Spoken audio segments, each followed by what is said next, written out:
Aphrodites and Adonis. But now the time had come for Aphrodite herself to taste the bitterness of death. Just as Echo had lost Narcissus, so the goddess of love lost her darling Adonis. Adonis, son of Cinyras, king of Cyprus, was born one spring in the forest from the trunk of a myrtle which suddenly split open and brought him forth into the world. It is said that this myrtle was really Smyrna, queen of Cyprus, whom the gods had transformed into a tree in punishment for some evil deed.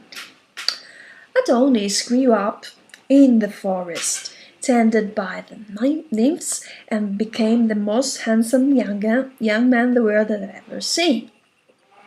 Indeed, there were many who felt that he surpassed even the golden-haired Apollo in beauty.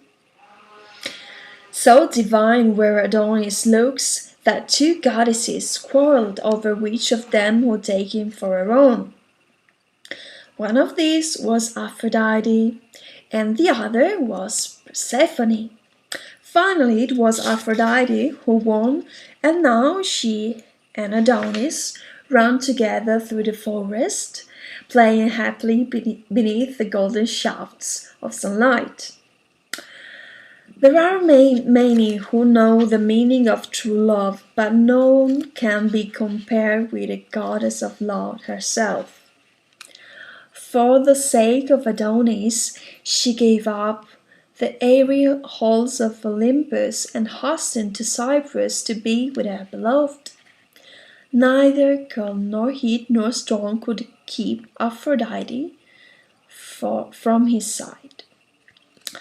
Adonis was fond of hunting, and Aphrodite would often go with him in chase of deer and hares and wild goats. But she warned him not to hunt bears, wild boar, or wolves, for fear that it might come to some harm. One day, however, when Aphrodite was away, Adonis spied a huge white boar. The goddess' warnings did not even cross his mind. He approached it on silent steps and prepared himself to strike. Alas, at the very moment he was taking aim,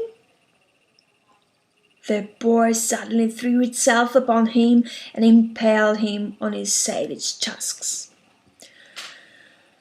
Aphrodite sensed that some misfortune had befallen her beloved Adonis, and hastened in search of him.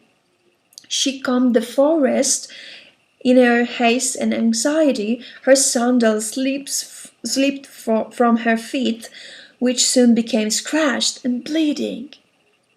When she finally found Adonis, he was already breathing his last. Beside herself with grief, she collapsed upon his dead body.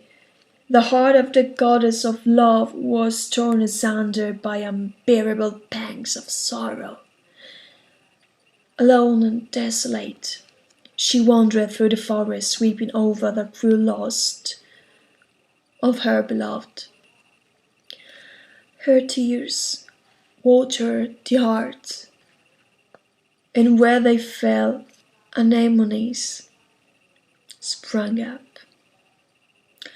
From the drops of blood which trickled from her feet, the roses,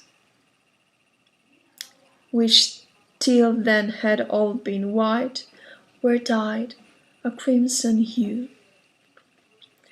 Aphrodite's pain and grief over the loss of the noble youth awoke the sympathy of every god on Olympus. And the mighty Zeus, ruler of gods and men, pitied her most of all.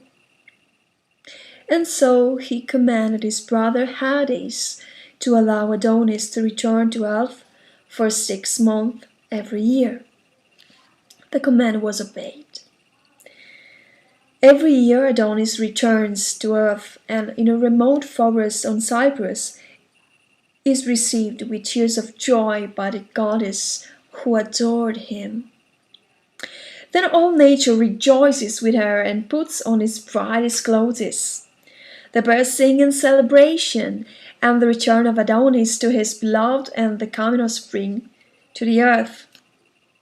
But when the time comes for Adonis to return to the underworld, Aphrodite gives him a last heartbroken kiss, and the whole world mourns.